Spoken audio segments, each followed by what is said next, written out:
This is the TBR that made me quit reading for 7 years. For years, I'll say years. I don't have a specific number yet.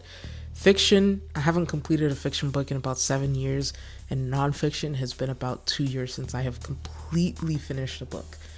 Now, the first book is this big beefy boy here, War Storm. So, War Storm is the penultimate book in Victoria Aveyard's series, the Red Queen series. And I mean, this book, I read it, I started reading it, but I just couldn't finish it because it was a drag in the first like 100 or so pages. Like, getting into the book was really hard, and it was such a drag. And on top of that, you can see that I actually even tried to like take notes to keep myself engaged. So I had these like sticky notes right here where I would like talk about what happened, because part of the problem with this book as well is that I also kind of just forgot what happened in the Red Queen series because it had been so long since I read the last book. I think this was like maybe a year or so after I read it, and I'd read other books in between. So I kind of forgot what happened in the series, and I wasn't going to go back and reread the whole series. And this is a big boy. Getting into the book, there's a lot of political strategery at play that you have to get through, and I just couldn't do it. I couldn't do it. So I DNF'd this book. The next book that was on my TBR that made me quit reading for 7 years is this book, The Fate of 10. So this is also a penultimate book in a series. This is the I Am Number 4 series.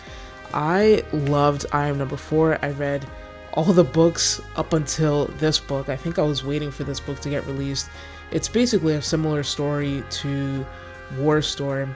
The only difference is that this book specifically, I had a character that I was kind of looking to see more of in this book. I really like this character, and she just wasn't around. She just wasn't, I mean, she was around, but she wasn't around, if you know what I mean.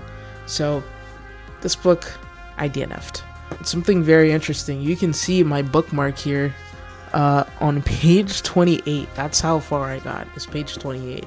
The next book is The Bear and the Nightingale. I have heard things about this book. And by heard, I mean read some stuff on Goodreads. I saw that this book was a good book, and I thought that this would be like the great book to get me out of my slump, my reading slump. I didn't even open it. I actually got this book as a gift on Christmas because I asked for it, and I never read it. I probably will if somebody tells me that it's good in the comments. But if I don't get anyone that tells me that this is a book worth reading, then I probably will just leave it at that. This book, not only did I DNF, I didn't even start. DNS. Next book. This is called Dreams of Awakening. So around the time I got to college, I was really into like lucid dreaming and sleep and stuff like that. So I got this book, and this book, I will say, this is different from the rest in the sense that I got this book to kind of learn about lucid dreaming techniques, and I got everything that I needed out of this book. Towards the end of this book, it kind of goes more into the spirituality side of things. And so I read the whole first half of the book that talks about sleep and lucid dreaming techniques and stuff like that. I got what I wanted out of this book, and in the end, when it came time for the stuff that I didn't want, that's when I DNF'd. So I DNF'd this book, never even considered going back to this book. It was a good read for what I wanted. I actually enjoyed it. The last book. This is a controversial one because I think I'm gonna go back to this one.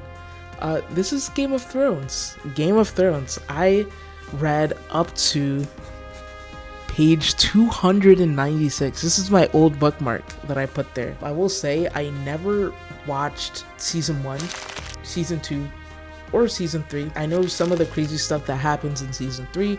I know the crazy stuff that happens in season 1. And if I read the book, I probably would start to recall the crazy stuff that happens in season 2. Like, I know what happens, but I just never watched it. And so I thought it would be a great way to try to get back into the series by watching it, because I watched from like 4 to 8, never bridged the gap from 1 to 4.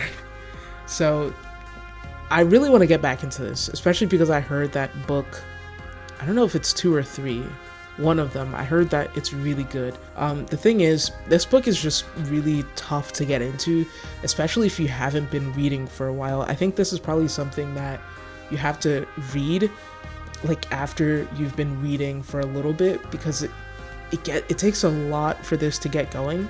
It takes a lot for this to get any sort of rhythm, and a lot of the first, this first book is just world building per se, and kind of you getting to know the characters and their backstory and who are the contenders for this Game of Thrones. So it's a really tough read. I did DNF, obviously. There's nothing in this list that I finished, and this is why I was in a book slump for like 7 years. Right now, I will say I'm reading Project Hail Mary. I have a TBR, and that will probably be in the video coming up or something. I don't know when I'll upload that video, but when that video comes out, I would like to see, like, I actually really want to get public input as to whether this should be higher up my TBR list, because spoiler alert, this is on my TBR list, the Game of Thrones series, or it's called Song of Ice and Fire, but this series is on my TBR list, and I want to know if I should move it up or I should keep the list as is. But anyway, that's it for this chapter. See you in the next one.